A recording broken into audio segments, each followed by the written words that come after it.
The heat was a living thing. It pressed down from a sky the color of tarnished brass, smothering the Arizona territory in a blanket of suffocating stillness. For weeks, no rain had fallen. The creeks had dwindled to sluggish threads of mud, and the mighty pines of the Mogollon Rim stood silent and brittle, their needles a dusty, mournful brown. The very air tasted of grit and despair. It was a season of waiting for a cleansing storm that never came, or for the inevitable spark that would turn the parched land into an inferno. Luke rode with his gaze fixed on the shimmering horizon, the brim of his sweat-stained hat pulled low. He was a man made for this landscape, lean, weathered, with eyes the pale blue of a winter sky, accustomed to scanning vast distances. He and his horse, a sturdy buckskin named Cinder, moved as one, a solitary speck in the immense, hostile wilderness. The supply run was a routine he'd done 100 times, a simple trek to the mining outpost in the east. But today the silence felt different. It was heavier, coiled with a tension that made the hairs on his arms stand on end. Even Cinder was skittish, his ears twitching at phantom sounds, his gait uneasy. It was the smell that reached him first, not the familiar scent of pine and dry earth, but something sharp and acrid, the smell of life being violently consumed. Luke reined Cinder to a halt, his head lifting like a wolf catching a scent on the wind. To the north, a smudge of gray dirtied the pristine line of the sky. It wasn't the slow, lazy plume of a campfire. This was angry smoke, boiling upwards, churning with a dark energy that spoke of unnatural speed. A wildfire. And in a drought this severe, a wildfire was a death sentence for the forest. He should have turned south. His duty was to the supplies on his pack mule, to the contract he'd signed. A sensible man would ride hard and fast in the opposite direction. But Luke had never been an entirely sensible man. Something in the furious ascent of that smoke column felt wrong, a cry for help from the land itself. With a curse muttered under his breath, he tugged Cinder's reins, nudging him off the trail and into the trees, towards the growing pillar of smoke and ash. The closer he got, the more the world transformed. The oppressive silence gave way to a low, hungry roar that grew with every step. The air grew thick, stinging his eyes and catching in his throat. Ash began to fall like a perverse, gray snow. Animals, their instincts screaming, fled past him, a herd of deer with panicked eyes, a lone coyote that didn't even give him a sideways glance. The fire was moving with the speed of a galloping horse, a wall of orange fury devouring everything in its path. He was about to turn back, finally convinced of his own foolishness, when he heard it, a sound, faint but sharp, that cut through the fire's roar. It wasn't the crack of a falling tree or the shriek of an animal. It was human. A single, sharp cry of pain. Honor, or perhaps just a stubborn refusal to leave a soul to such a fate, took hold of him. He dismounted, grabbing the canteen from his saddle and a wet bandana to tie over his face. "Stay, boy," he commanded Cinder, slapping his flank to send him to a safer distance. Then, with his heart pounding a frantic rhythm against his ribs, Luke plunged into the smoky haze. The heat was a physical blow, searing his skin. Embers rained down, burning small holes in his shirt. He moved through a nightmare landscape of glowing trees and swirling smoke, his world reduced to a few feet of visibility. He followed the direction of the cry, shouting, "Hello, anyone there?" His voice was swallowed by the inferno. He was about to give up when he saw it. A colossal ponderosa pine, its base eaten through by the flames, had crashed to the ground, and trapped beneath its massive trunk was a person. He scrambled closer, his boots sinking into the hot earth. He expected to find a prospector, or perhaps another cowboy caught unawares. He did not expect to find her. She was a woman, and she was immense, even pinned to the ground. Her stature was breathtaking. She was taller than any woman he had ever seen, with shoulders as broad as his own and limbs that were not heavy, but powerfully built, corded with muscle. She was Apache, her heritage clear in her high cheekbones, strong jaw, and the intricate beadwork on her buckskin dress, now torn and scorched. Her long, black hair was a tangled mess around a face smudged with soot and etched with pain. But her eyes, when they met his, were like chips of black flint, fierce and untamed. This was Awanata.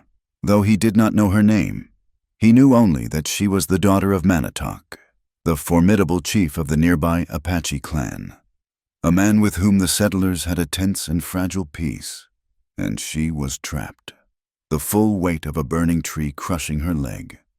For a moment, Luke was frozen, struck by the sheer, magnificent presence of her. She was not a damsel in distress. She looked like a goddess of the mountain, momentarily humbled but no less divine. She glared at him, a low growl rumbling in her chest, as if defying him to see her in this state of vulnerability. The fire's roar snapped him back to reality. The flames were closing in. There was no time for awe or politics. He looked at the trunk, a solid wall of wood easily 3 feet in diameter. He couldn't lift it, not alone. He scanned the debris-strewn ground, and his eyes fell on a smaller, sturdy log, a lever. He worked with a desperate frenzy, the fire breathing down his neck. He jammed the smaller log under the massive trunk, using a rock as a fulcrum. "Gonna try and lift it," he grunted, not knowing if she understood. "When I do, you pull yourself free." She gave a short, sharp nod, her eyes never leaving his face. Luke put every ounce of his strength into the effort.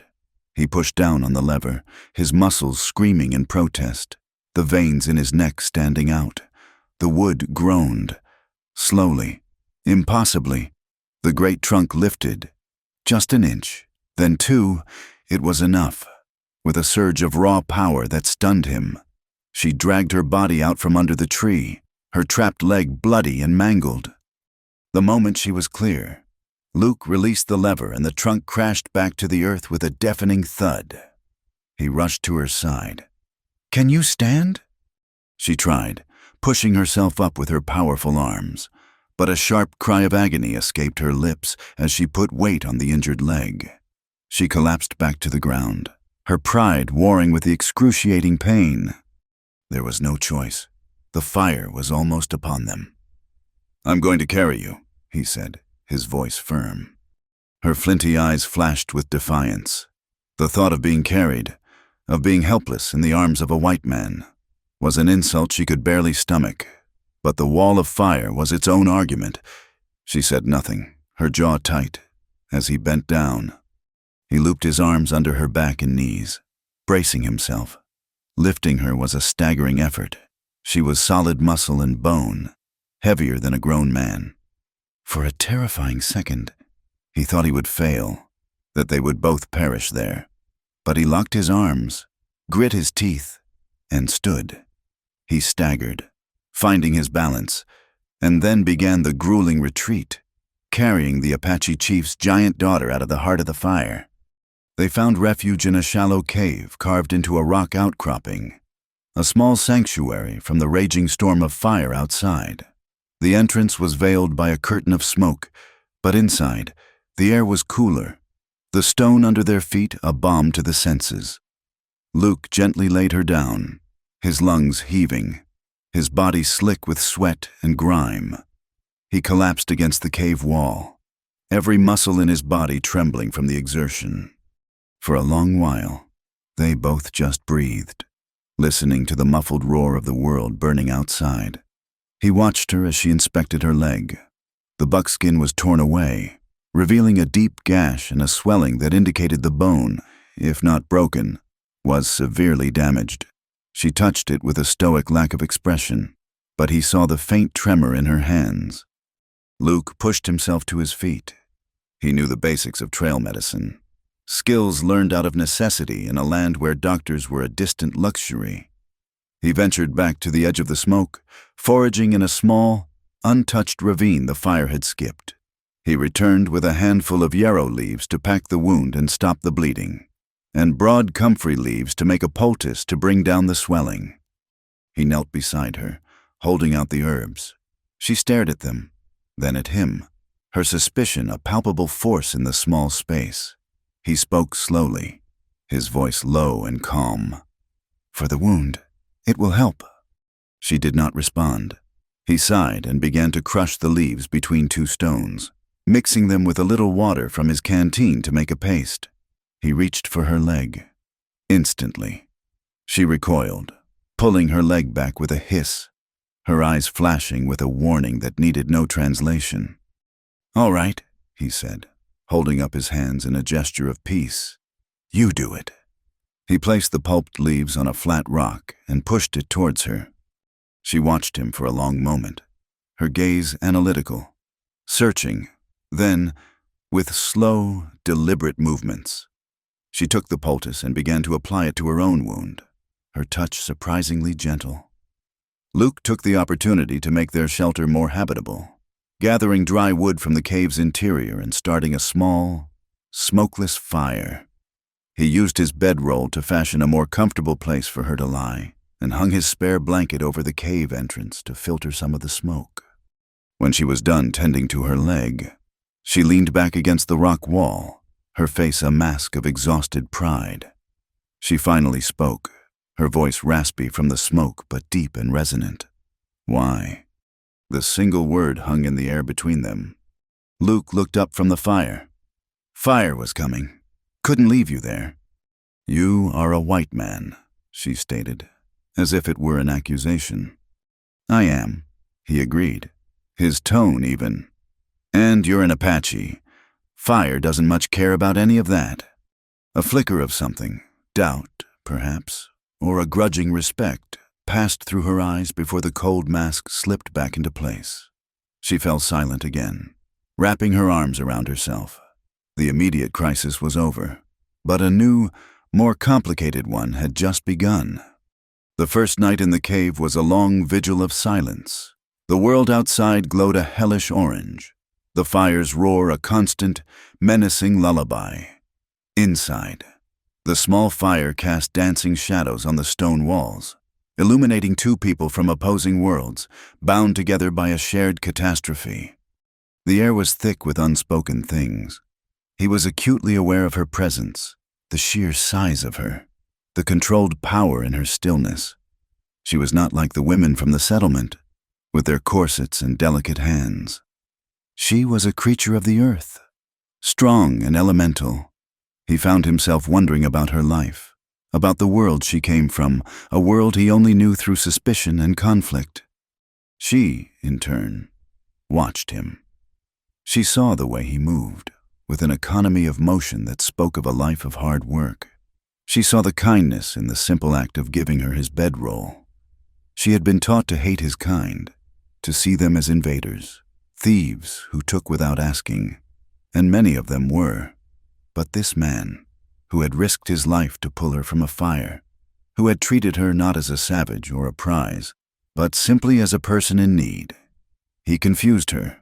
The cold hostility in her heart was being challenged by a grudging, unsettling flicker of emotion. They did not speak. There were no words that could bridge the chasm between them, but their gazes met occasionally across the flickering flames. Brief, intense encounters filled with questions, with wariness, and with a spark of something primal and deeply human. They were a man and a woman, alone, sheltered in the heart of the earth while the world burned around them. The dawn brought a scene of utter devastation. The fire had passed, leaving behind a blackened, skeletal forest under a sky choked with gray haze. The world was silent, save for the whisper of the wind through the charred remains of the trees. Luke knew he had a choice to make. He could leave her here with some food and water. She was strong. She would likely survive until her people found her. It was the safe choice, the one that wouldn't invite a world of trouble down on his head. But he looked at her, at the proud set of her jaw and the pain she refused to show, and he couldn't do it. Leaving her felt like a betrayal of the strange bond forged between them in the fire. He packed what little he had, stamped out the last of their fire, and approached her. "My camp is a day's ride from here," he said, his voice practical. "There are folks there, a place to mend properly. She stared at him, her dark eyes unreadable. Your people, they will not welcome me. I reckon not, he admitted honestly. But I'm not leaving you here. He brought Cinder to the mouth of the cave.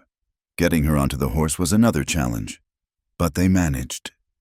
He mounted behind her, his chest pressed against her broad back. The proximity was startling, an intimacy born of necessity. He could feel the warmth of her skin through her buckskin dress, smell the scent of wood smoke and something uniquely her own in her hair. He nudged Cinder forward, and they rode out into the ruined world. He was a lone cowboy, his reputation already fragile, bringing an Apache giantess into a camp full of prejudice and fear. He was risking everything, his job, his safety, the fragile peace of the region. He didn't know if it was bravery or foolishness. He only knew that as they moved through the ash and silence, he felt the steady, powerful rhythm of her breathing against his chest, and he knew he could not have made any other choice. The arrival at the Double H Ranch was not a homecoming.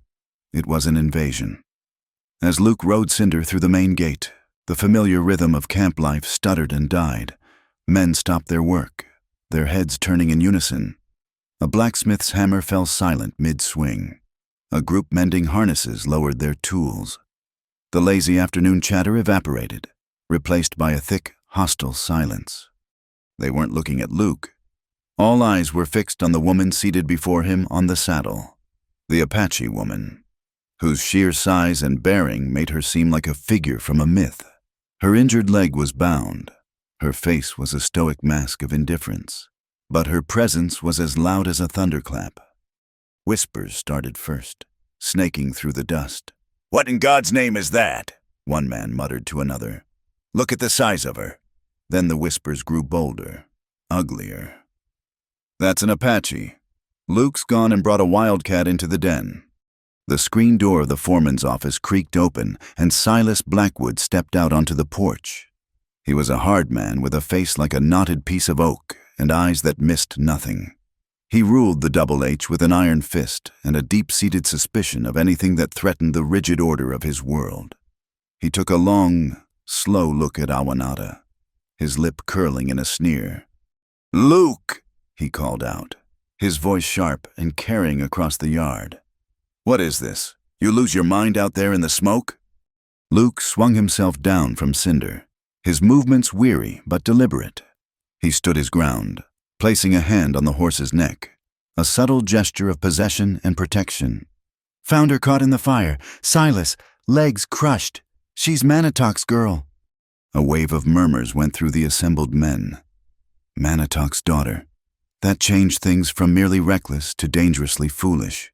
Manitok was a chief you didn't cross, and his relationship with the white settlers was a tightrope walk over a canyon. "Manitok's giantess, you mean?" A lanky cowboy named Jeb called out from the crowd, a cruel grin on his face. "Heard the stories, but I'll be damned. They weren't lying. She's a monster." The word hung in the air, heavy and poisonous. Awanada's back stiffened, but her gaze remained fixed on the distant hills, as if the men below were nothing more than insects. Her pride was a shield, invisible but impenetrable. Luke felt a surge of hot anger. He turned his head slowly, his pale blue eyes locking onto Jeb's. "She has a name," Luke said, his voice quiet but carrying a deadly edge. "And you'll show her the respect you'd show any woman." Jeb spat a stream of tobacco juice into the dust. "That ain't no woman. Luke, that's a redskin." Silas held up a hand, silencing the brewing confrontation. He walked down the steps, his boots crunching on the dry ground, and circled Cinder, appraising Awanada like livestock. "I don't care who she is," he said, his eyes cold. "She don't belong here. This is a white man's camp. You take her back where you found her." "I can't do that. Silas," Luke said, his jaw tight. "She can't walk. Leaving her is a death sentence." "Not my problem," Silas shot back. "My problem is the 50 men I got here who are spooked by the idea of an Apache in their midst. My problem is what Manitok's gonna do when he thinks we stole his daughter. You've brought trouble to my doorstep, boy, big trouble. Luke stood his ground. He had known this would happen. He had played this scene out in his head a dozen times on the ride back. I pulled her from a fire. That's the beginning and the end of it. She'll stay till she's healed enough to travel. I'll take full responsibility. Silas stared at him, a long, calculating look. He knew Luke was his best hand, stubborn but reliable and fearless. Firing him would be a loss. Fine, he finally conceded, the word tasting like ash in his mouth. But she ain't staying in the bunkhouse, and she ain't eating with my men. She's your problem. You keep her out of sight. You make sure she don't cause a stir. The first sign of trouble. Luke, I swear to God, she's gone, healed or not. You understand me? I understand, Luke said, without another word. He gently helped Awanada from the horse. The pain in her leg was immense, but she made no sound, leaning on him for only a moment before straightening up, her towering height casting a long shadow in the afternoon sun. She ignored the hateful stares, the muttered insults. She stood tall, a proud, wounded queen in a hostile court, and did not shed a single tear. Her silence was more powerful, more damning than any curse she could have uttered. Luke led her away from the main camp, past the last of the corrals, to a secluded spot where a small creek gurgled over smooth stones, shaded by a stand of resilient cottonwood trees that had escaped the drought's worst touch. It was a place of relative peace. He spent the rest of the day working with an axe and scavenged timber, constructing a small, sturdy lean-to. It was a simple structure, just a sloping roof and 3 walls, the 4th left open to the creek, but he built it with care, ensuring the joints were tight and the roof was sound. He filled it with fresh pine boughs for a bed and left her his own canteen, filled with fresh water. She watched him the entire time, sitting with her back against a tree, her injured legs stretched out before her. She said nothing.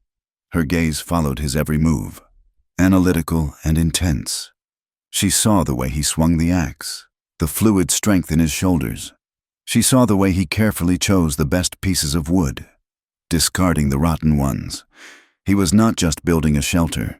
He was performing an act of decency, a quiet refutation of the hatred back in the camp.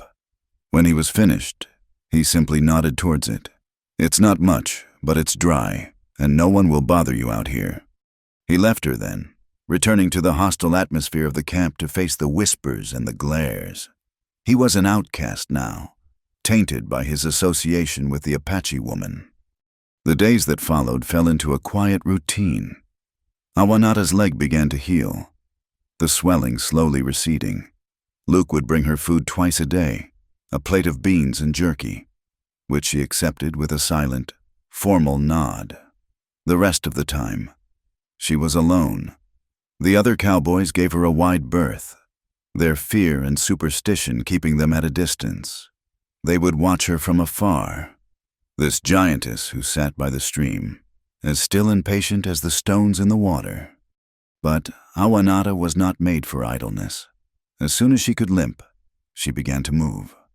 Luke came to the creek one afternoon to find her reinforcing the lean-to he had built, weaving flexible willow branches into the walls to make it more secure against the wind. Another day, he found her by the corral, her hands resting on the top rail as she watched the men try and fail to break a wild-tempered Mustang. The next morning, he saw her out by a section of broken fence line. He was meant to repair it, but had been delayed. He approached cautiously. She had found a post hole digger and, with a power that left him speechless, was driving a new post into the hard, sun-baked earth with her bare hands, tamping the dirt down with her good foot. She worked with a silent, focused intensity. He came and stood beside her, picking up the coil of wire. They didn't speak. They simply worked, falling into a natural rhythm.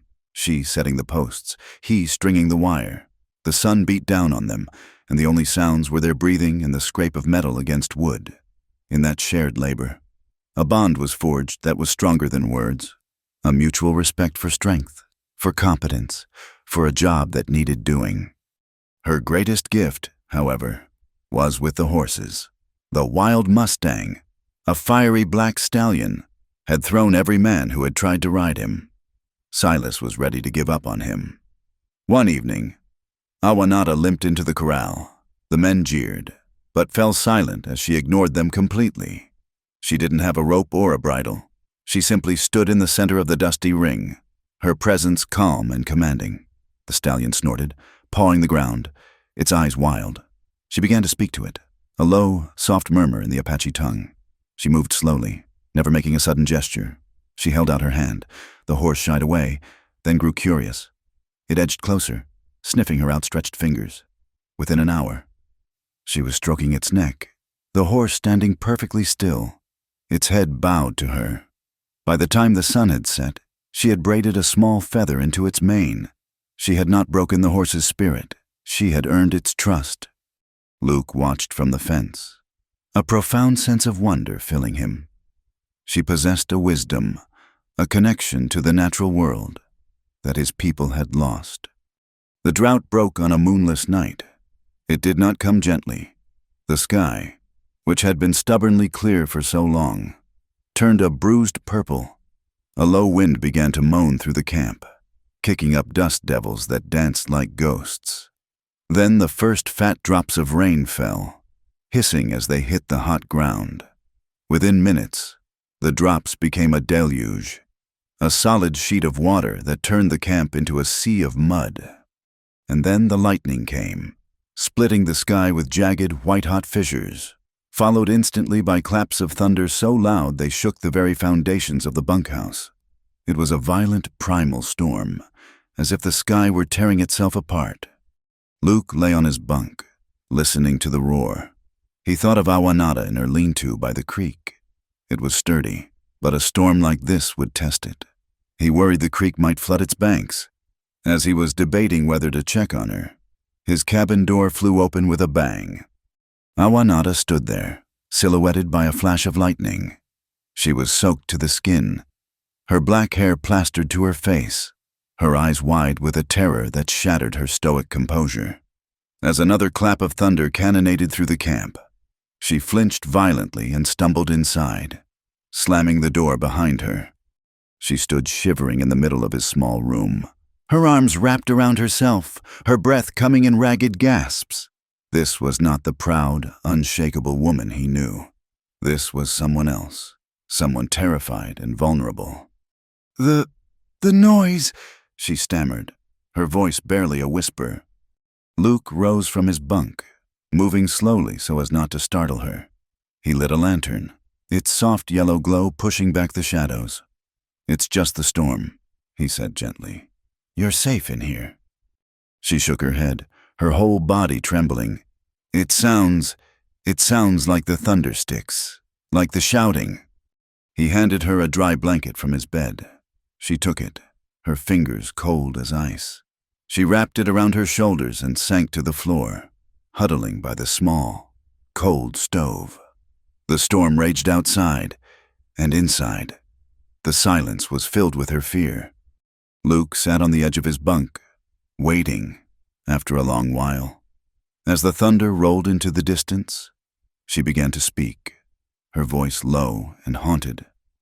"When I was a girl," she began, staring at the floorboards, "men came to our winter camp, not soldiers, white men with beards and thunder sticks. They came at night. In a storm, there was shouting, the sound of the thunder sticks, so loud. They killed my uncle.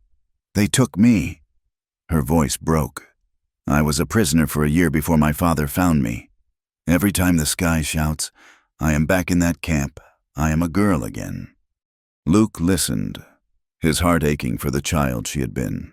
The casual cruelty of his own people had left a scar on her soul that would never fully heal. And in that moment of shared vulnerability, he felt compelled to offer a piece of his own brokenness. "I had a sister," he said, his voice thick with memory. "Her name was Sarah. She was 10 years old. We had a small farm down by the San Pedro River. There was a raid, Apaches." He said the word without heat, as a simple fact. They burned our cabin. My ma and PA got away, but Sarah, she didn't." He swallowed hard. "For a long time, I hated all your people. I saw them all as monsters. But the man who pulls a woman from a fire, and the men who burn a child, they're not the same, are they?" Awanada looked up at him, her dark eyes glistening in the lamplight. She saw not a white man, an enemy, but a man who understood loss. He saw not an Apache giantess, a savage, but a woman who carried a deep and terrible pain. The storm had broken not just the drought, but the silence between them.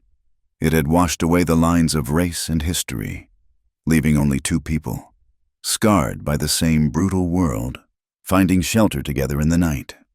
They looked at each other for a long time, the lantern flame flickering between them. The air was charged with a new emotion, something fragile and profound that neither of them had a name for. It was more than gratitude, deeper than respect. They still didn't touch. The distance between them remained. But in that long, silent gaze, a bridge was being built across the chasm, a delicate span of shared grief and tentative understanding. Word travels fast in the wild country, carried on the wind like a seed. News of the fire, of Luke's rescue, and of the Apache chief's daughter living at the Double H Ranch had spread from prospector to trapper, from outpost to settlement.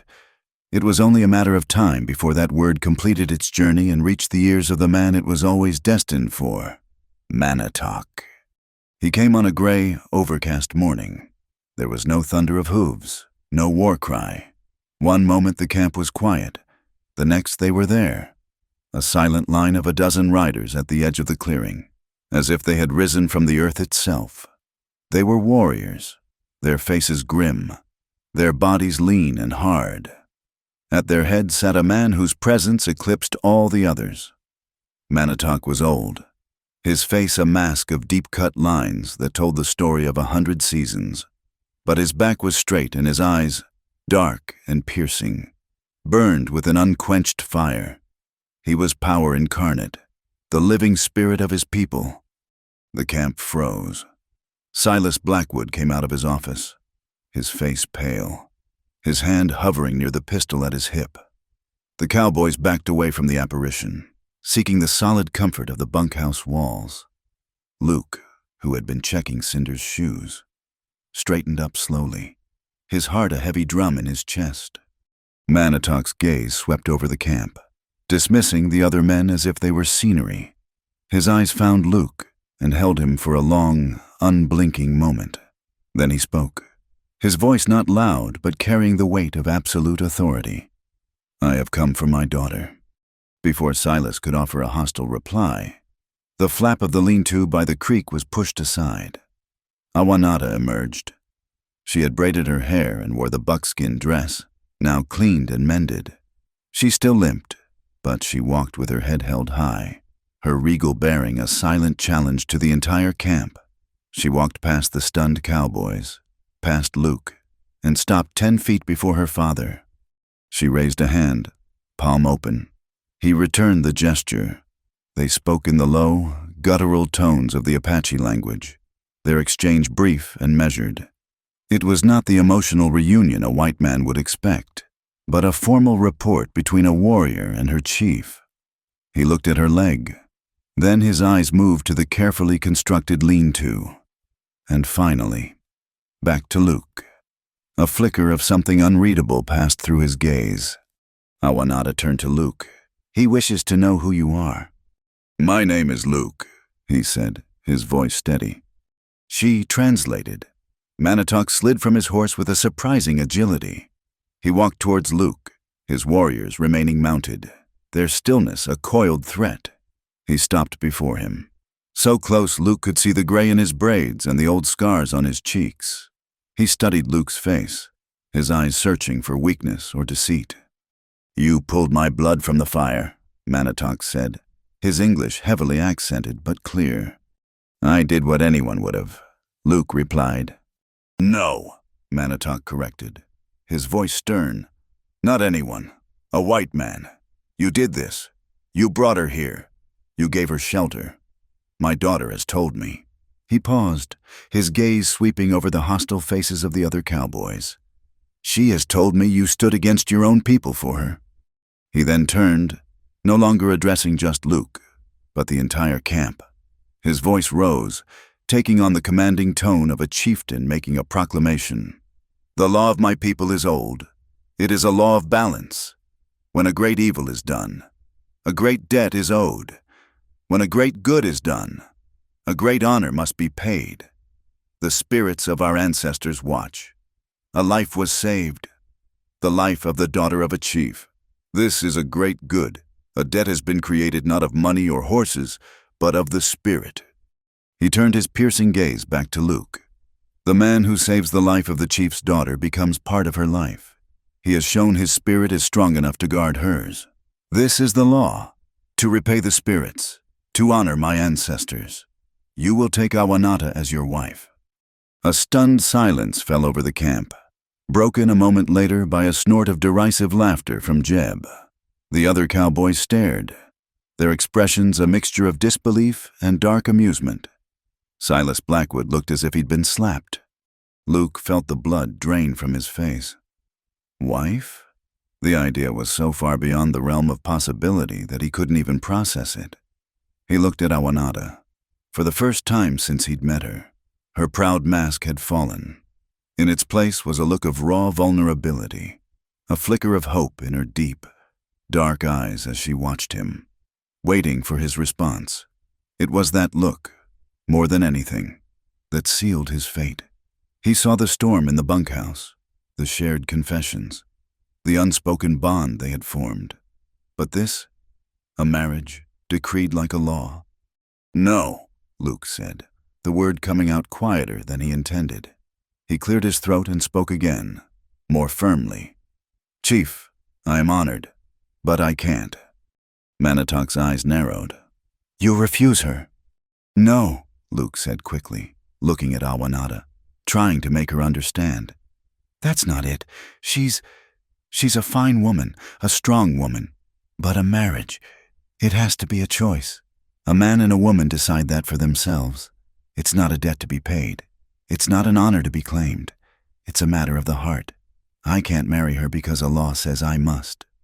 He was trying to explain his own code of honor, a code built on personal freedom and choice. But in that moment, all Awanata heard was the refusal. She saw him standing before her father, before all the jeering cowboys who had called her a monster, and rejecting her. The delicate flicker of hope in her eyes was extinguished, replaced by a deep, bottomless hurt. The blood rushed to her face, a flush of profound humiliation. She thought of their quiet moments, the shared work, the night of the storm. Had it all meant nothing to him? Was she, in the end, still just an ugly, oversized savage he was too ashamed to be tied to? Her pride, the shield that had protected her for a lifetime, slammed back into place, harder and colder than ever before. She gave Luke one last look, a look of such utter desolation and betrayal that it struck him like a physical blow. Then she turned, without a word to her father or anyone else, and walked away. She didn't go to her lean-to. She walked past the creek, her limp more pronounced now, and disappeared into the trees, seeking the solace of the wilderness that would not judge her. Manitok watched her go, his face grim. He looked back at Luke, his expression one of cold fury. "You have shamed my daughter. You have shamed my house. This is not over."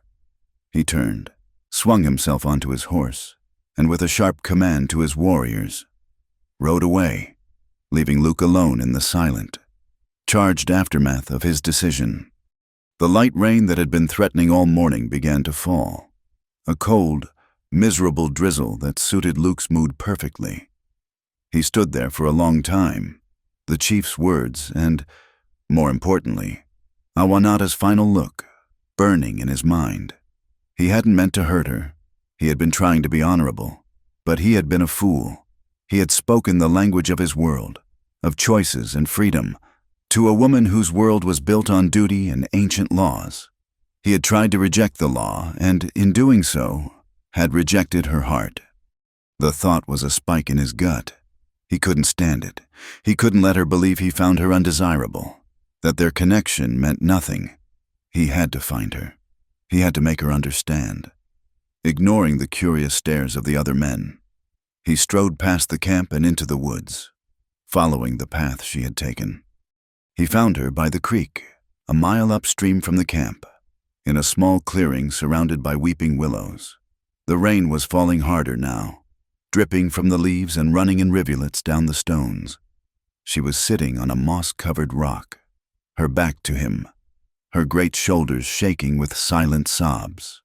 The sight of this proud, powerful woman, who had faced down fire and hatred without flinching, now broken and crying alone in the rain, shattered something inside of him. All his reasons, all his principles, all his fears about what the world would think, they all turned to dust. All that mattered was the woman before him and the pain he had caused her. He walked into the clearing, his boots sinking into the wet earth. She must have heard him, but she didn't turn. He came and stood beside her, the rain plastering his hair to his forehead. Words felt useless, hollow. What could he say? Asterisk, I didn't mean it. He reached out, his hand hovering for a moment before he placed it gently on her shoulder. She flinched as if burned, but she didn't pull away. Awanada, he said, his voice rough with emotion. She finally turned her head, and his heart broke. Her face was awash with tears, her dark eyes swimming in a grief so profound it seemed bottomless. Her tears mingled with the rain, her pain becoming one with the weeping landscape. In that moment, a wave of feeling so powerful it stole his breath crashed over him. Compassion, regret, and a fierce, possessive desire that had been simmering just beneath the surface since the day he'd first laid eyes on her. It was an impulse, born of a desperate need to erase the look of agony on her face, to prove his words wrong with an action she could not misinterpret. He knelt in the mud before her, cupped her face in his hands, and kissed her. It was not a gentle kiss. It was an explosion, a collision of two worlds. It was the fire they had escaped, the thunderstorm they had weathered, the unspoken tension of the past weeks, all erupting in a single, desperate act. It tasted of rain and salt and a hunger that stunned them both. For a heartbeat, she was rigid with shock, and then, with a low cry that was part pain and part surrender, she answered him, her mouth opened against his, her arms wrapping around his neck, pulling him closer with a strength that left him breathless. She kissed him back with all the pent-up passion of a lifetime of being other, of being too much. It was a kiss of rage and longing, of hurt and a desperate, burgeoning hope. He pushed her back gently, down onto the soft, damp moss by the stream bank. The cold rain fell on their hot skin. His hands were in her hair, on her shoulders, tracing the powerful lines of her body. Her hands were on him, pulling at his wet shirt, needing to feel the warmth of his skin against hers. There were no more words, no more laws, no more shame. There was only this raw, undeniable truth between them. Their joining by the stream was as wild and elemental as the land around them. It was rough, clumsy, and utterly honest. It was a desperate language of the body, speaking what their minds could not yet comprehend. For him, it was an act of profound apology, a way of saying, asterisk, I see you. I want you. You are not a monster to me, asterisk. For her, it was an act of reclaiming herself, a surrender not to him, but to the overwhelming force of her own heart. They moved together with the rhythm of the storm, a primal dance of two lonely souls finding a fierce and fleeting sanctuary in one another. As the rain washed the world clean, they clung to each other, two separate agonies dissolving into a single, shared, breathtaking release. The dawn broke over a world that felt new and strange. The rain had ceased, leaving behind the clean, earthy scent of wet soil and pine. A pearly gray light filtered through the canopy of the willows, illuminating the small clearing in a soft, ethereal glow. For a long time, neither of them moved. They lay beside each other on the bed of moss, wrapped in a blanket of silence that was far more complicated than the one they had shared in the cave. The raw, desperate energy of the night had receded with the storm, leaving a profound and unsettling stillness in its wake. Luke rose first, his movement stiff. He pulled on his damp clothes, his back to her, acutely aware of her gaze. He felt a knot of confusion and regret tighten in his stomach. What had he done?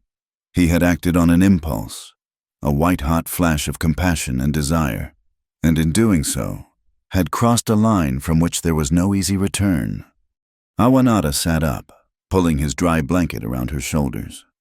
She did not look ashamed or coy. Her expression was one of deep, quiet contemplation, as if she were trying to piece together the fragments of a dream.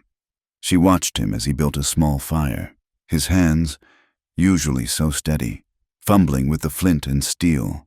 The comfortable rhythm they had found while working on the fence was gone, replaced by a clumsy, awkward awareness of each other's bodies, of the new and irrevocable knowledge that lay between them.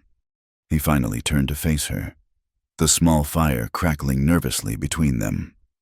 "Awanada," he began, his voice raspy. "About last night." She waited, her dark eyes fixed on his face, her stillness a silent demand for the truth.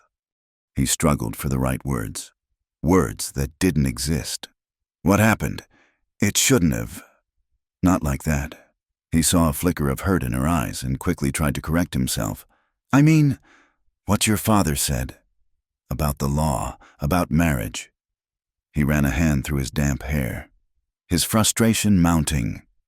"Back in my world, that's not how it's done. A man can't just be given a wife. It's a choice. And what we did last night, that doesn't change things. It complicates them." He was trying to be honest, to explain the impossible conflict raging inside him. He was a man caught between two worlds, and the rules of one made no sense in the other. He needed to think, to sort through the wreckage of his honor and his feelings. "I need time," he said, the words feeling lame and cowardly even as he spoke them. "I need time to think about this, about what to do." He had meant it as a plea for patience, a request for a truce in this war of customs and feelings. But what Awanada heard was a second rejection, one far more intimate and devastating than the first. He had taken her body, and now, in the cold light of day, he was having second thoughts. The pain that lanced through her was sharp and absolute. The fragile bridge they had built in the storm, the one consecrated by their passion, had just been washed away. Her face became a stoic mask, the one she wore for the world. The vulnerability, the hope, the confusion, it all vanished, locked away behind a wall of impenetrable pride. Her eyes, which had been soft and questioning moments before, turned to hard, polished stone. She did not argue, she did not plead, she simply gave a single, sharp nod and rose to her feet. She walked to the edge of the clearing, retrieved her own damp buckskin dress, and disappeared behind a thicket of trees to change. When she returned, she was once again the chief's daughter, remote and untouchable. The woman who had cried in the rain and shuddered in his arms was gone. The walk back to the Double H was a silent torment. The physical distance between them was only a few feet, but the emotional chasm felt miles wide. When they reached the edge of the camp, the smells of frying bacon and bitter coffee filled the air, along with something else, the stench of gossip. Jeb was the first to see them emerge from the woods together, their clothes damp, their face grim. A slow, knowing smirk spread across his face. He nudged the man next to him, and soon all heads turned. The whispers started instantly, no longer cautious but bold and ugly. They saw the mud on Luke's knees, the haunted look in his eyes, and they drew their own crude conclusions. "Looks like Luke finally tamed the Giantess," someone snickered. "Or maybe she tamed him," another added, followed by a round of coarse laughter. The words were like stinging insects, swarming him, poisoning the air. His honor, The one thing a man in his position had to his name was being dragged through the mud. He was no longer just the fool who brought an Apache to the camp. He was the man who had defiled himself with her, the Injun lover. Every stare was an accusation, every smirk a judgment. He felt their contempt like a brand on his skin.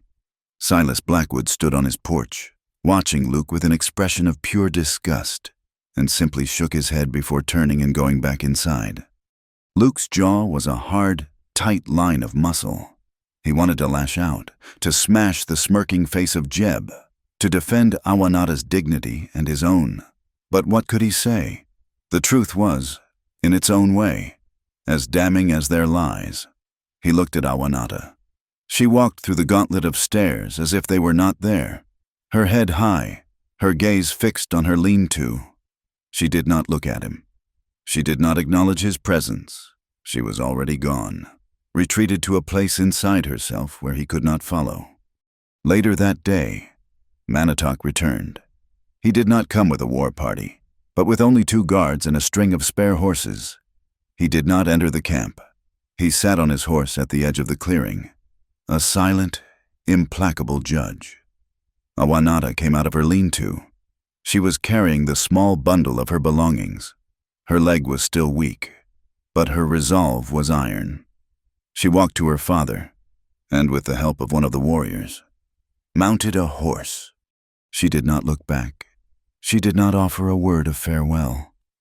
Luke stood by the corral, his heart a leaden weight in his chest, and watched as she rode away. He watched until she was just a speck on the horizon, until she disappeared completely, taking with her the storm and the fire and the brief, impossible moment of peace they had found. She kept the secret of their night by the stream locked in her heart. It was a gift of silence, but it felt like a punishment. The days that followed were a special kind of hell for Luke. The other cowboys shunned him, their conversations stopping whenever he approached. He ate his meals alone, the silence at his table louder than any insult, but the isolation from his own people was nothing compared to the torment within his own mind. Sleep offered no escape. His dreams were filled with her. He would be back in the fire, feeling the staggering weight of her in his arms. He would be in the bunkhouse during the storm, seeing the raw terror in her eyes, and most vividly, he would be by the stream, the rain on his skin, his hands tangled in her long black hair, her body moving with his. He would wake up in a cold sweat, the memory of her touch so real it was a physical ache, the scent of her still in his nostrils. He was haunted by the strength in her hands, the heat of her embrace, and the devastating final look of betrayal she had given him before she rode away. He had told her he needed time to think, and now, with time stretching before him in an empty, meaningless expanse, all he could think about was her. About a week after she left, a grizzled old trapper named Elias passed through the camp, seeking whiskey and a willing ear. He was full of news from the outer territories, and after his 3rd drink, his tongue loosened. "There's trouble brewing up north," he slurred, wiping his mouth with the back of his hand. "A nasty bunch. Got run out of the settlement at 3 Forks, led by a mean son of a bitch named Cole." Luke, sitting alone in a corner, listened with half an ear, until Elias said something that made his blood run cold. "They're hungry and they're desperate," the trapper continued. "Heard 'em talking. They're planning to cut across Apache land. Figure the tribe's got winter stores laid up, corn, jerky, an easy taking for a dozen men with guns against a bunch of savages." Luke stood up, his chair scraping loudly on the floor. "What did you say?" Elias blinked at him. "Cole's gang. They're gonna raid Manitok's winter camp." The world seemed to slow down. Manitok's camp, Awanada's home.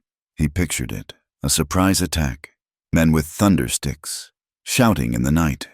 He saw the face of a young Awanada, frozen in terror. He saw the face of his own sister, Sarah. History was preparing to repeat itself, another senseless act of brutality driven by greed and desperation. He knew what he had to do. There was no choice, no time to think. There was only a cold, clear certainty. He couldn't stop them, not a dozen men, but he could give a warning.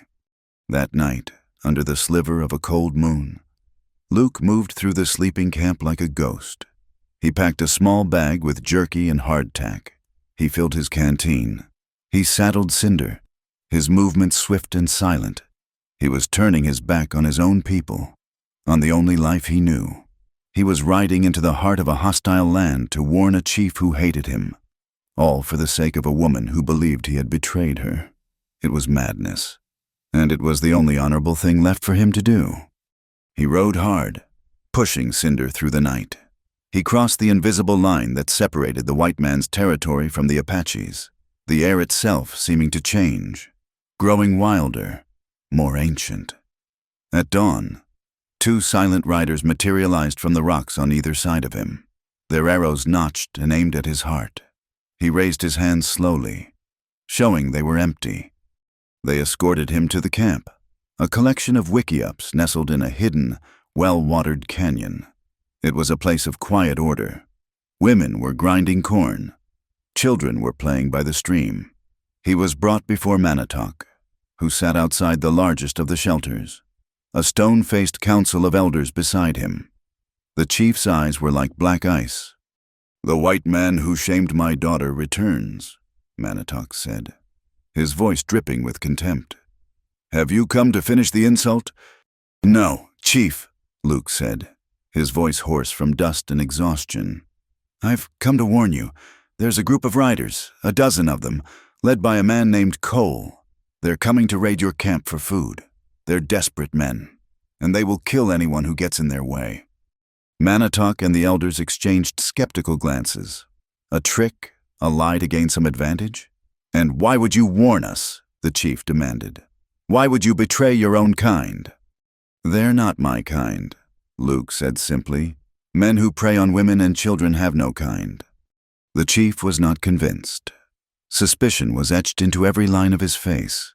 He was about to give the order to have Luke taken away when a voice, clear and strong, cut through the tension. "He speaks the truth."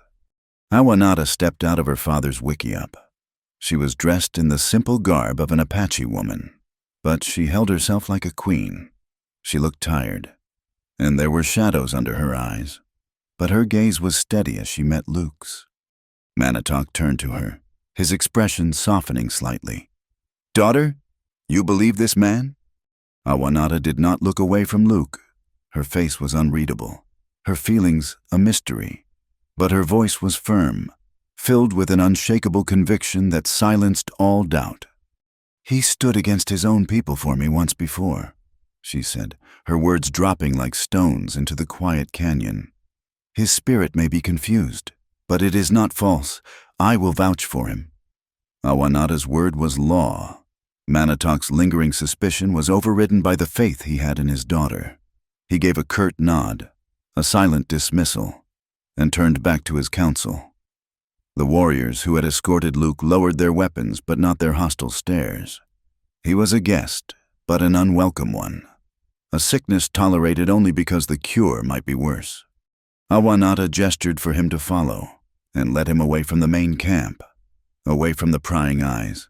She moved with a fluid grace that belied her size and her still healing leg. They climbed, leaving the sheltered canyon floor and ascending a narrow, winding trail etched into the side of the mountain. The higher they went, the more the world opened up, the vast, rugged expanse of the territory stretching out below them in a tapestry of muted greens and dusty browns.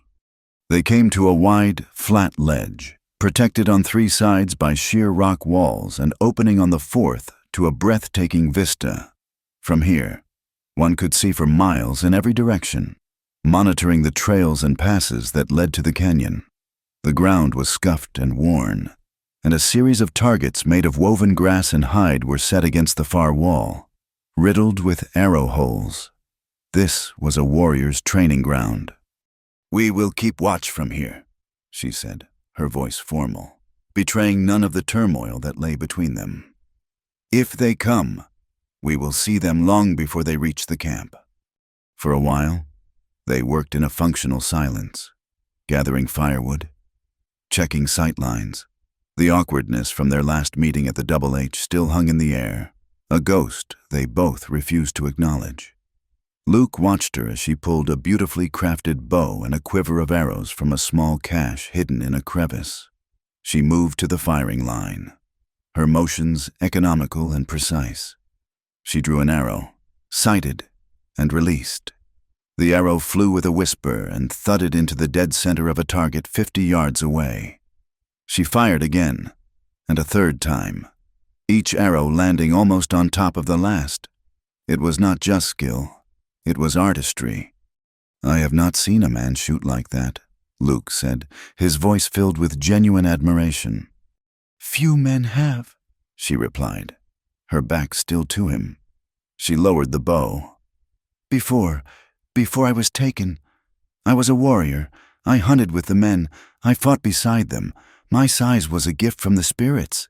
My strength was an honor to my clan." She finally turned to face him, her eyes filled with a deep, ancient sadness. "But when I was brought back, I was different. I was no longer just the strong daughter of the chief. I was the one who had been in the white man's world. I was damaged. And when the men from the settlement saw me, they did not see a warrior. They saw a monster, an oddity." She looked out over the vast landscape, her gaze distant. "I have spent my life being too much for everyone. For my own people, my spirit is too strong for a woman who has been touched by the outside world. For your people, my body is too large, too savage. I do not fit anywhere." Her words struck a chord deep inside him, a place of loneliness he rarely acknowledged. He walked to stand beside her, his gaze following hers to the horizon. "I know what that feels like," he said quietly, "to not belong." She looked at him, a question in her eyes. "My PA was a drifter from back east," he explained, the words coming slowly, as if he were pulling them up from a deep well. "My ma, she was from south of the border. Her family had lived on this land for 100 years before men like Silas Blackwood ever saw it. I was born in a place that didn't have a name. After they died, I was just a boy. Not white enough for the settlers, not Mexican enough for my mother's people, an orphan with no clan, no place to call home. I've been drifting ever since." They stood together in the vast silence of the mountain. Two outcasts, two halves of a whole, each defined by what they were not. For the first time, they were not a white man and an Apache woman. They were just Luke and Awanada, two souls who understood the particular ache of being alone in a crowd. The last of the tension between them dissolved in that shared moment of understanding, replaced by a quiet, profound empathy. A faint smile touched her lips. "So, the rootless cowboy thinks he can help defend an Apache camp." There was a challenge in her voice, but it was gentle, teasing. "This rootless cowboy knows how to handle himself," he answered, a corresponding smile warming his own face. "A gun is a coward's weapon, loud and clumsy," she said, her eyes glinting. A knife requires spirit." She pulled a long, bone-handled blade from a sheath at her belt. "Show me how you fight when you cannot hide behind smoke and noise." What followed was not a fight, but a dance. She taught him the Apache way of close-quarters combat, a fluid, dangerous ballet of leverage, balance, and brutal efficiency. She was impossibly fast, her movements a blur. He was stronger in the raw, physical sense, but she used his strength against him, redirecting his momentum, her hands and feet striking with precision. He was a quick learner, his body accustomed to the hard rhythms of a cowboy's life. He learned to anticipate her moves, to block, to counter. Laughter, genuine and unforced, began to bubble up between them as they trained. He would lunge, and she would sidestep with impossible grace, leaving him grasping at air. He would grab for her wrist, and she would twist, her hand on his shoulder, sending him stumbling. The grim seriousness of their situation faded, replaced by the simple joy of two strong, capable people testing each other's limits. "You are learning," she said, her breath coming a little faster now. "Try the move I showed you, the disarm." He nodded, and they reset. She came at him, the knife held low. He moved as she had taught him, blocking her arm with his forearm, his other hand coming around to grip her wrist. He twisted, using his body's weight as leverage. The knife clattered to the ground. He had done it. A triumphant grin spread across his face, but in his focus on her arm, he had forgotten his feet. His boot heel came down on a loose stone. His balance gone. He pitched forward. His arms instinctively shot out to catch himself, but he only managed to wrap them around her as he fell. With a startled cry, she was pulled down with him. They landed in a heap on the dusty ground, a tangle of limbs. He ended up on top of her, his body pressing hers into the earth, his hands braced on either side of her head. The playful energy of the moment vanished, sucked out of the air. Her hair had come loose from its braid and was spread like a silken fan beneath her head. Her face, flushed from the exertion, was inches from his. Her lips were parted, her breath catching in her throat. The world fell away. There was no mountain, no threat of attack, no racial divide. There was only the universe in her dark eyes. He saw everything there: the warrior, the wounded girl, the woman who had met his passion with her own. He saw the flicker of hope he had thought he'd extinguished forever. He wanted to kiss her, to taste the dust and sun on her lips, but he held back, terrified of making another mistake. He did not move. She did not move. They simply stared at each other, their breathing the only sound in the vast silence. In that long, silent gaze, a question was asked and an answer was given. No words were necessary. He slowly pushed himself off her and stood, reaching down a hand to help her up. Her fingers were warm and strong in his. They stood facing each other, the space between them charged with a new and powerful certainty. As dusk began to paint the sky in shades of violet and rose, a silent agreement passed between them. Awanada led the way, not back down to the camp, but along a different, less traveled path that skirted the edge of the mountain. It was a path Luke knew. It led to the shallow cave, their first sanctuary. The cave was just as they had left it, cool and still. This time, there was no smoke, no fear, no raging inferno outside. The world was at peace. Luke built a fire, and its gentle, steady glow filled the small space with warmth and a soft, golden light. They sat across from each other, sharing a piece of jerky, the silence comfortable now, filled with anticipation. After they ate, Luke moved to sit beside her. He reached out and, with a touch as soft as a prayer, brushed a stray lock of hair from her cheek. She leaned into his touch, her eyes closing for a moment. Last time, their coming together had been a storm, a desperate, frenzied act born of pain and confusion. This time, it was a slow, deliberate unfolding. He kissed her, and this kiss was different. It held none of the desperation of the first, none of the raw hunger. It was tender, questioning, a quiet exploration. She responded with a gentle sigh, her hands coming up to cup his face. Their movements were slow, languid, as they rediscovered each other in the soft firelight. Every touch was intentional, every caress a word in a silent conversation. He undressed her with a reverence that bordered on worship, marveling at the sheer power and beauty of her body, no longer seeing a giantess, but only Awanada. She, in turn, explored the lean, hard lines of his body, tracing the old scars that told the stories of his lonely life.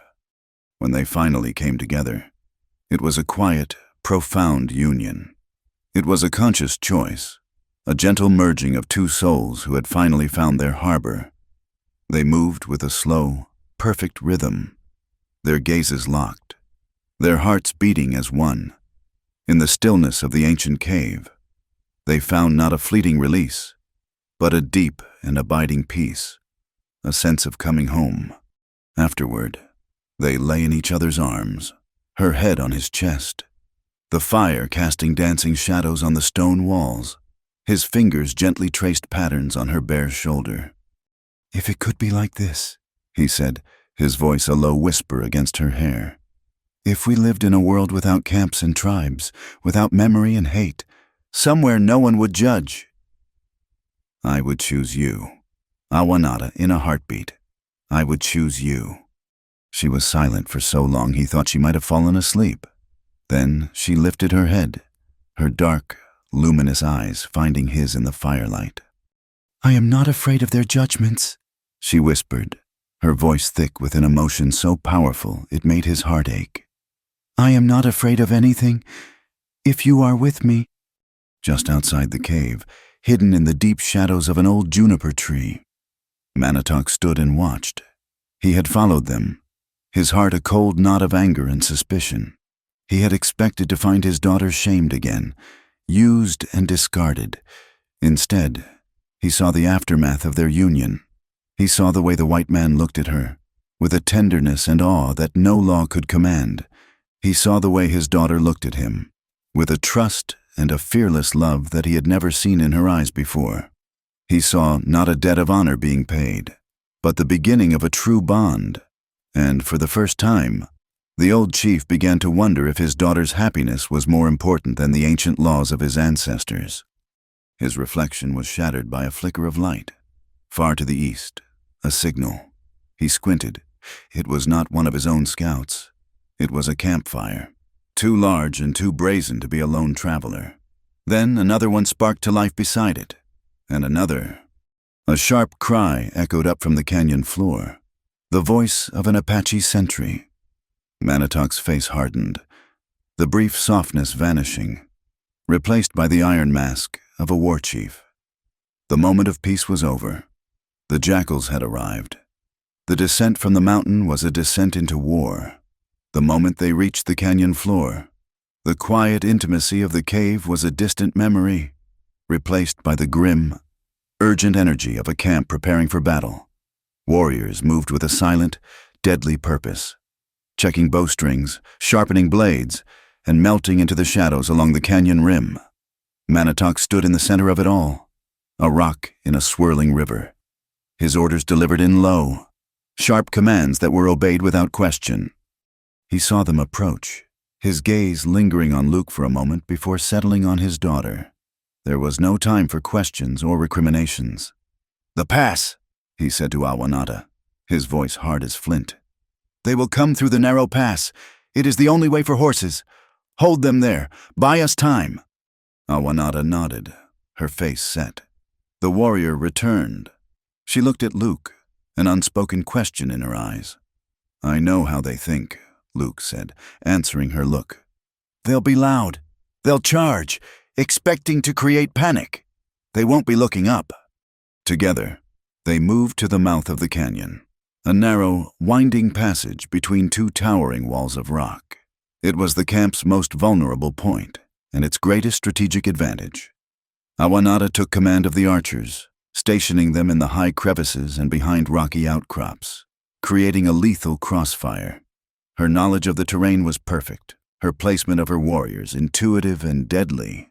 Luke, armed with a rifle borrowed from one of the Apache elders, organized a second line of defense on the ground. He knew the raiders would be focused on the obvious threats, the warriors they could see. He positioned a small group of fighters with war clubs and knives in the deep shadows at the base of the cliffs, ready to strike at the horses and sow chaos in the raiders' charge. He and Awanada moved as one, their separate knowledge merging into a single, cohesive strategy. In the heart of the impending violence, they had never been more in sync. They stood side by side in the darkness, two commanders from different worlds, united by a single purpose. The waiting was the hardest part. The minutes stretched into an eternity. The only sounds, the whisper of the wind through the pass and the thumping of their own hearts. Then they heard it, the distant sound of shod hooves on stone, the drunken shouts of men convinced of their own superiority. Cole's gang stormed into the pass with a reckless arrogance. There were a dozen of them, a ragged collection of hard-faced men, their faces illuminated by the flickering torches they carried. They fired their pistols into the air, whooping and hollering, expecting the noise and fire to send the savages fleeing in terror. Awanada let them get halfway into the pass, deep into the kill zone. Then she raised her hand and gave a sharp, piercing cry, the signal to attack. The night exploded. A hail of arrows rained down from the cliffs, silent and deadly. Riders screamed and toppled from their saddles, their torches falling and hissing on the damp ground.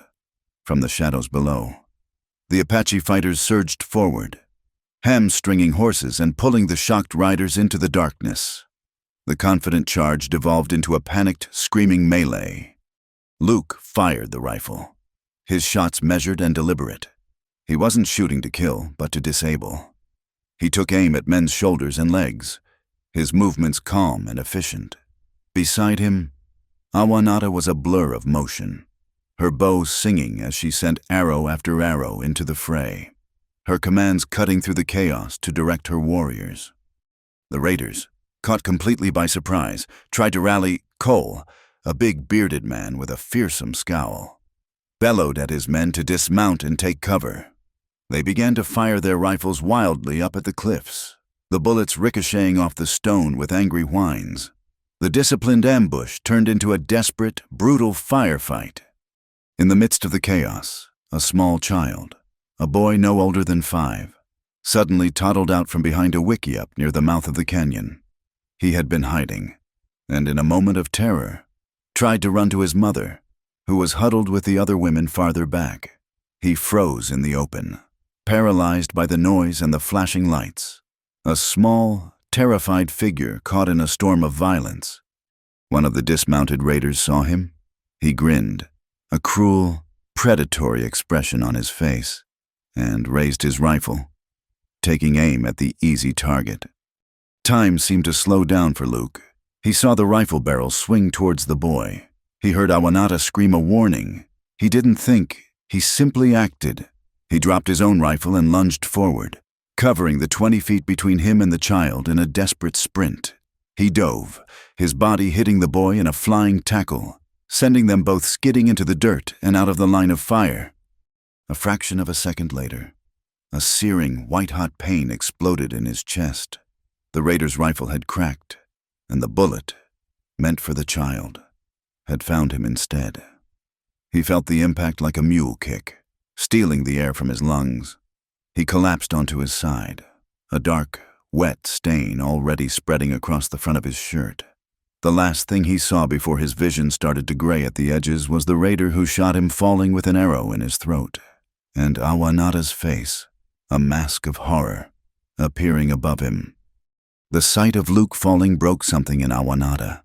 The calm, strategic mind of the warrior vanished, replaced by the raw, primal terror of a woman watching the man she loved die. A sound tore from her throat, a scream of such anguish and fury that it seemed to silence the battle for a heartbeat. The remaining raiders, their leader dead and their numbers decimated, lost their nerve and fled back into the darkness. But Awanada did not notice. Her world had narrowed to the fallen figure on the ground, his blood a dark stain on the sacred soil of her home. She scrambled to his side, her hands hovering over the wound, afraid to touch him, afraid of the damage she might find. Blood was welling up, dark and steady. His eyes were half closed, his breathing shallow and ragged. She saw death in his face. "No," she whispered, the word a desperate prayer. "No, you cannot." She looked up and saw her father striding towards them, his face grim. The battle won. The warrior in her knew her duty was to her people, to report, to see to the other wounded. But the woman in her knew only one thing. She stumbled to her feet and ran to Manitok, collapsing to her knees before him in the dirt. The entire tribe fell silent, watching in stunned disbelief. Awanada, their fierce princess, their warrior, was on her knees, her face streaked with tears and soot, her hands clutching at her father's buckskin legging. "Father, I beg you," she cried, her voice choked with sobs. "Save him, please. Bring the shaman. Do not let him die. Please."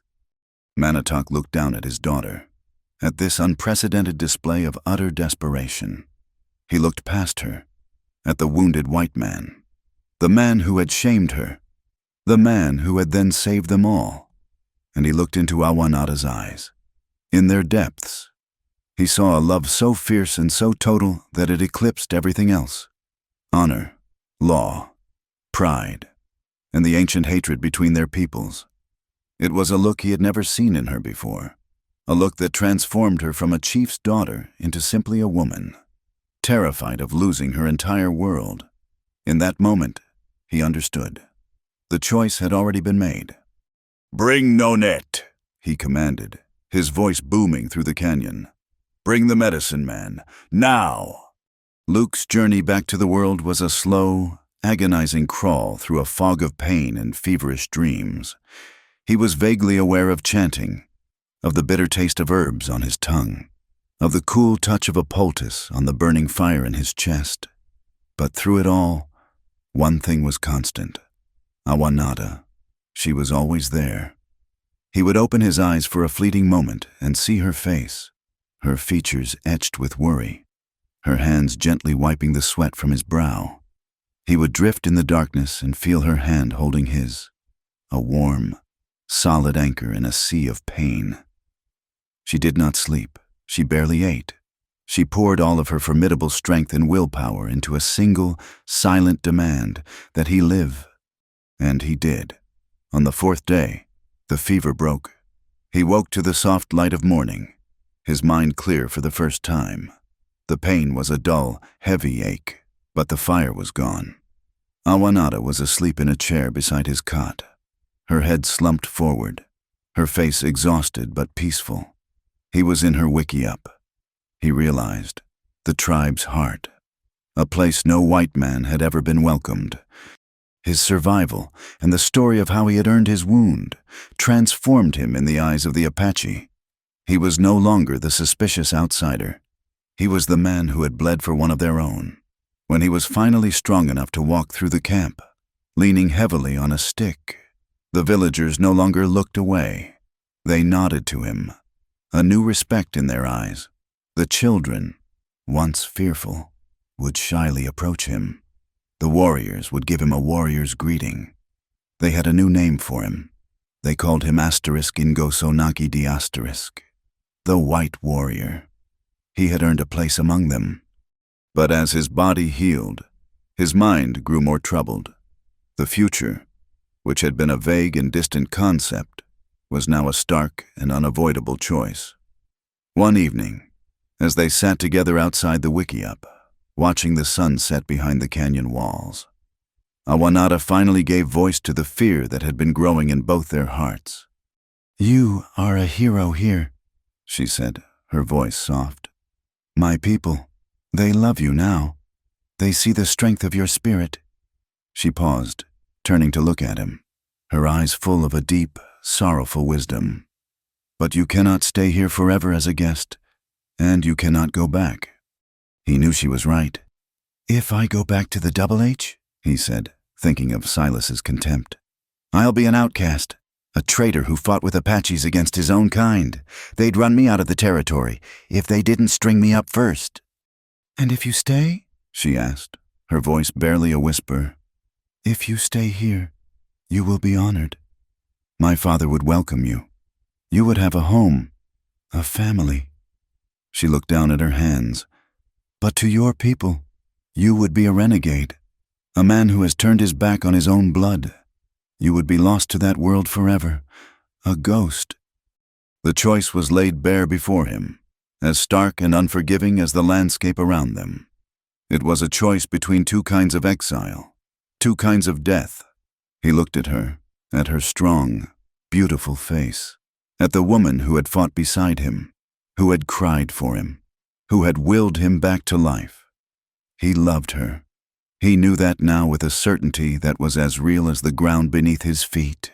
But was that love enough to build a new life on the ashes of his old one?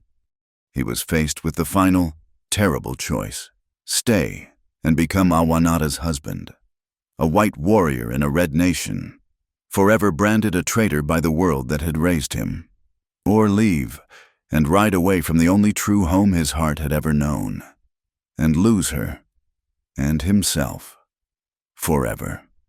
The decision was an agony, a choice between two halves of himself. To stay was to accept a life of honor he hadn't earned, a marriage born from law and not from a free and open choice. It felt like a gilded cage, a betrayal of the very principles that made him the man he was. To leave was to walk away from the only place he had ever felt he might belong, to tear his own heart out and leave it bleeding in the dust of the canyon. He made his choice in the cold, pre-dawn light. As the camp was just beginning to stir, he found Awanada by the stream, where she went every morning to greet the rising sun. She knew why he had come.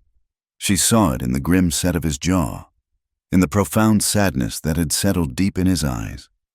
"I have to go," he said, the words feeling like stones in his throat. She did not look at him, her gaze fixed on the brightening horizon. "The white warrior is leaving his people." "They're not my people, Awanada." "Not really," he said, his voice aching with the need to make her understand. "I am honored by them, more than I can say. But I can't accept what your father offers. Not like this, marriage. It can't be a reward for a good deed. It can't be an act of honor. It has to be a man looking at a woman, with nothing between them. No laws, no debts, no tribes, and choosing her freely. And she has to choose him back, just as freely." He was trying to explain the core of his soul, the stubborn, unshakable belief in a man's right to forge his own path. He was rejecting the proposal, not the woman, but he knew the distinction was a wound in itself. "So you choose your world," she said, her voice flat, devoid of emotion. It was a statement, not a question. "I don't have a world," he said, the truth of it hitting him with a fresh wave of pain. "I just have a path, and I have to walk it my own way, or I'm not a man at all." He reached out, wanting to touch her, to hold her one last time, but she took a small step away, a subtle, heartbreaking rejection. "Then walk it," she said, her back still to him. There was nothing more to say. He turned and walked away, every step an act of self-mutilation. He packed his meager belongings, saddled Cinder, and rode out of the canyon without looking back. He knew if he looked back, he would not have the strength to leave. The ride back to the Double H was a journey through a gray and empty world. The familiar landscape seemed alien, hostile. The man who had ridden out of the camp a few weeks ago, an outcast, was not the same man who returned. This man was haunted, his soul branded by the love of an Apache woman and the respect of her people. His arrival was met with a contemptuous silence. The cowboys stopped their work to watch him, their faces a mixture of scorn and morbid curiosity. He was a ghost, a man who had crossed a forbidden line and somehow returned. He ignored them, unsaddling Cinder and rubbing him down with an automatic, weary motion. He was owed 2 months' pay, and he meant to collect it before disappearing from this place for good. That night, he felt the weight of his decision. The bunkhouse was a cacophony of hostile whispers. He lay on his cot, staring into the darkness, the memory of Awanada's arms around him a physical ache. He had chosen his freedom, his own path, and it had led him right back to this lonely, hateful place. The freedom felt like a fool's prize. Trouble found him behind the stables. He had gone to check on Cinder, his gut tight with a premonition of violence. Jeb and 3 of his cronies were waiting for him, their forms dark shapes in the moonlight, their faces twisted with drunken malice. Well, Jeb slurred, stepping forward to block Luke's path. "Look what the cat dragged in. The great engine lover returns." Luke didn't answer, his eyes scanning the men, calculating the odds. "We heard what you did," another man sneered. "Fought with the Redskins against your own kind. You're a damn traitor, Luke." "Those men were murderers and thieves," Luke said, his voice low and cold. "They were no kind of mine." Jeb laughed, a harsh, ugly sound. "Always so high and mighty, but we know what you were really doing out there. We heard all about Manitok's Giantess. Heard you got a taste for his freakish daughter." He took another step closer, his voice dropping to a conspiratorial, venomous whisper. "Tell us, Luke, what's it like to bet a beast like that? Does she grunt like a sow?" Something inside Luke snapped. The insults against him. He could bear the name-calling, the accusations of being a traitor, but the vile, casual defilement of her name, of the memory of what they had shared, that he could not endure. He moved with a speed that shocked them, his fist connecting with Jeb's jaw with a sickening crack of bone. The other three were on him at once. He was still weak from his wound, his movements a fraction too slow. A fist slammed into his side, right on his barely healed injury, and a burst of agony exploded in his chest. He gasped, stumbling back. Another blow caught him on the side of the head, sending stars bursting behind his eyes. He went down on one knee in the dirt and the manure. They kicked him. They were cowards, ganging up on a wounded man, their boots thudding into his ribs and back. He curled into a ball, protecting his head, the pain a red haze. He heard their taunts, their jeers about the giant squaw, their laughter, and in that moment of agony and humiliation, a strange clarity came over him. This was the world he had chosen to return to. This was the honor of his own people, a world of petty hatreds, of fear and cruelty, and he would not be broken by it. With a roar that came from the depths of his soul, he surged to his feet.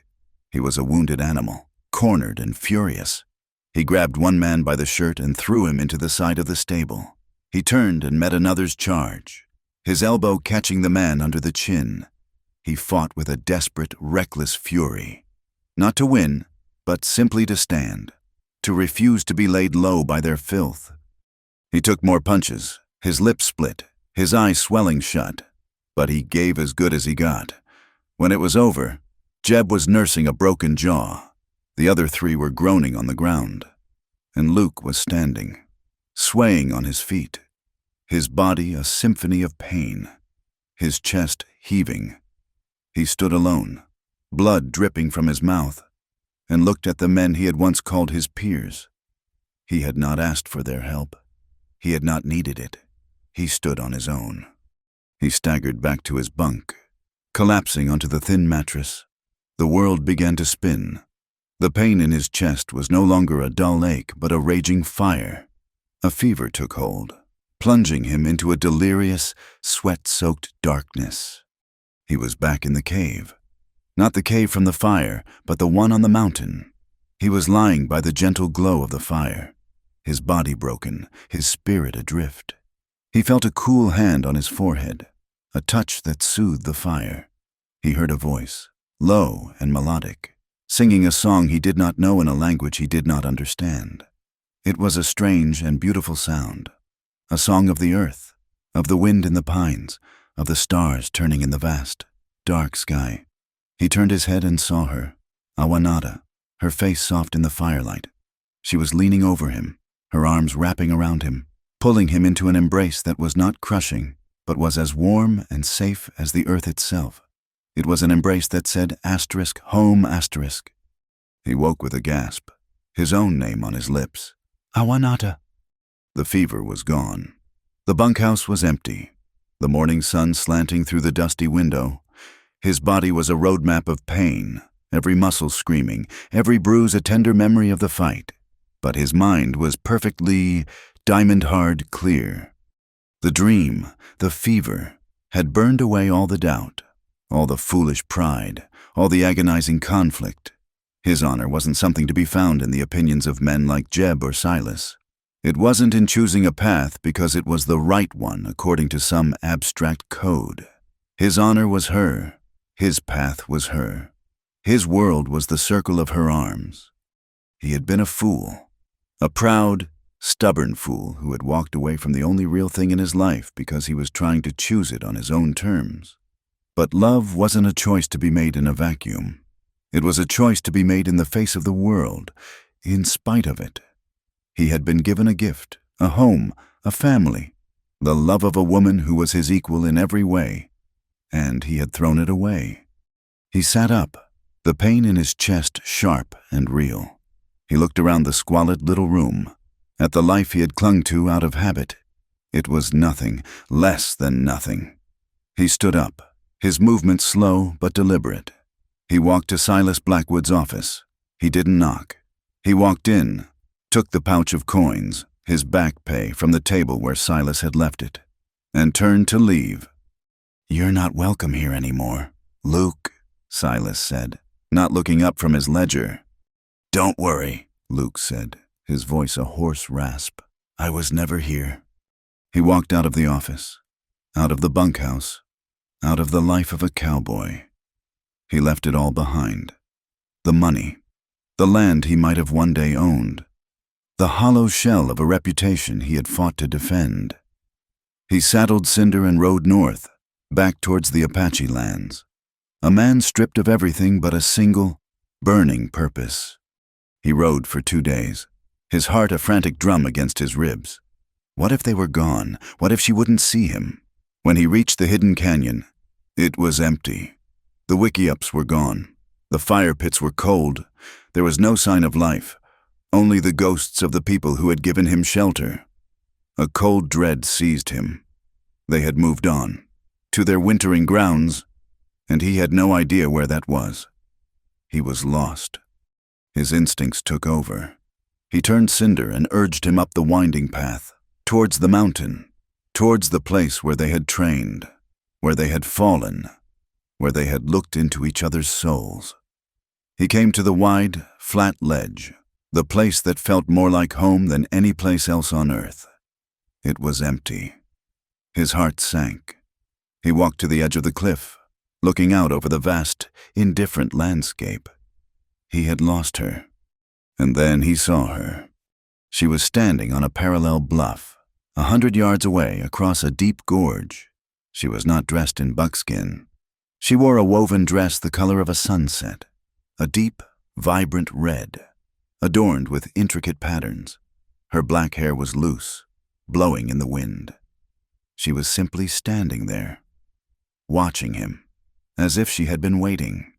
And he saw that she was crying, silent tears tracing paths through the dust on her cheeks.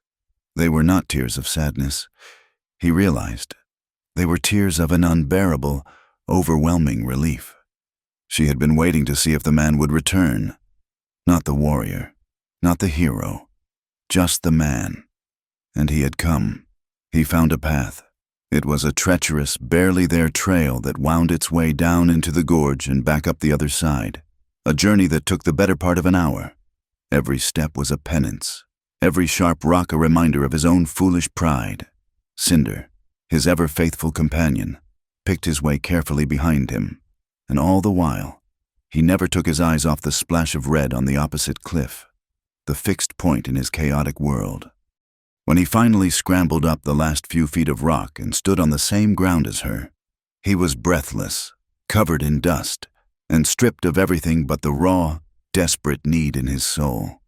She had not moved. She had simply waited, her tears having carved clean paths on her dusty cheeks. He took a step towards her, and then another, until he stood before her, close enough to feel the warmth radiating from her body. He could see the exhaustion in her eyes, the faint tremor in her hands. She had been waiting, hoping, fearing. "My father came to me after you left," she said, her voice soft, yet carrying across the vast expanse. "He told me the law was satisfied. He said he had looked into the cave that night. He did not see a debt being paid. He saw a man and a woman. He saw a truth in your eyes that was stronger than any law." She looked down at her hands, then back up at him, her gaze piercing, demanding nothing less than his absolute honesty. "He told me I was free to choose my own path. He said he would not bind me to a man who did not choose me back. With his whole heart, he released you from the debt." Luke felt a wave of relief so profound it almost buckled his knees, but her next words brought him back to the sharp, cutting edge of the present. "But I did not know," she continued, her voice trembling slightly. "I did not know if you would return. I did not know if you had left because you were a man of honor who could not accept a forced marriage, or if you had left because you were ashamed of me. I had to wait. I had to know if you were running asterisk to asterisk me, or just running asterisk away asterisk from them. I had to know if you came back for love or for honor. This was it, the final test, the question upon which his entire world now balanced. He looked at her, at this magnificent woman who had faced fire, hatred, and his own foolishness with a strength that humbled him. She deserved more than his honor. She deserved his soul. He did something a man like him, a proud, solitary cowboy, had never done in his life. He went down on one knee in the dust before her. He took her hand in his, her long, strong fingers curling around his own. He looked up into her tear-filled eyes, and he laid his heart bare. "Awanada," he said, his voice thick with emotion but clear as a bell. "When I pulled you from the fire, I did it because it was my duty. It was the right thing to do for any person. When I fought beside you in the pass, I did it to honor the warning I had given.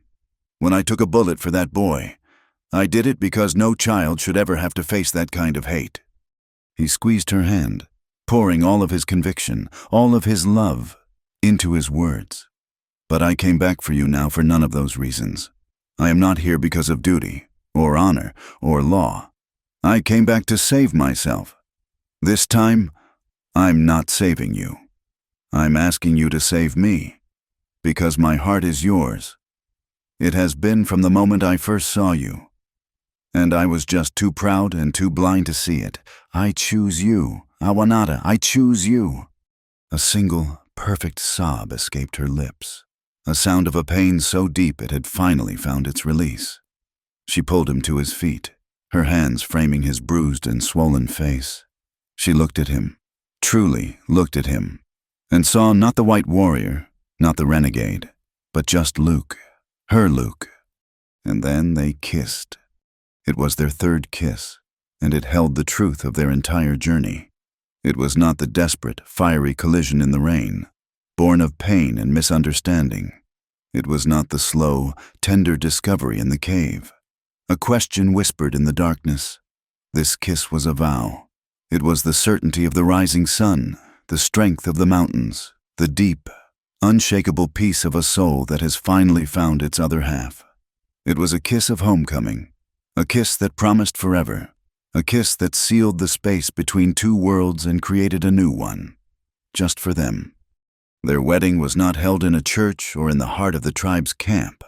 It was held in a neutral space, a wide, grassy meadow that lay on the border between the lands the settlers were claiming and the ancestral territory of the Apache. It was a place that belonged to no one, and thus to everyone. On one side of the meadow, the Apache people gathered, a vibrant sea of color and quiet dignity. On the other side stood a small, motley collection of cowboys from the Double Age. Silas was not among them, nor was Jeb. But a handful of the others had come, the ones who had seen Luke's quiet decency, who had witnessed his stand against the bullies, and who had chosen respect over prejudice. They stood awkwardly, hats in hand, a silent testament to the fact that even the hardest ground could, with time, grow something new. Awanada was led to the center of the meadow by her father. She wore the red dress, and in her hair were the feathers of an eagle, a symbol of her warrior spirit. Luke waited for her, dressed not in his worn cowboy gear, but in a clean buckskin shirt the Apache women had made for him, a gift of acceptance. Manatok, his face a mask of stoic pride and profound love, took his daughter's hand and placed it in Luke's. The old chief looked at Luke, and for the first time, the hardness in his eyes melted away completely, revealing the simple heart of a father. Tears welled in his eyes, a sight no one had ever seen before. "My daughter," he said, his voice thick with emotion. Then he looked Luke squarely in the eye, and speaking in English, so that all could understand, he said the one word that bridged the final gap, "My son." There were no more laws, no more debts. There was only the blessing of a father and the beginning of a new life. The story ends there, but it also begins. It begins with the image of them riding away from the meadow as the sun began to set, casting long shadows behind them. They rode 2 horses, Cinder and a proud Apache mare, moving side by side, perfectly in sync. They were not riding into the white man's world, nor were they riding into the Apache's. They were riding towards the horizon, towards a path of their own making.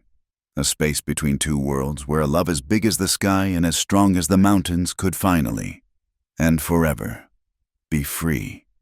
Thank you for listening to this story. We'd love to know where you're listening from, so please drop a comment below and let's connect. Don't forget to subscribe to the From Wild West channel and share your thoughts on Luke and Awanada's journey.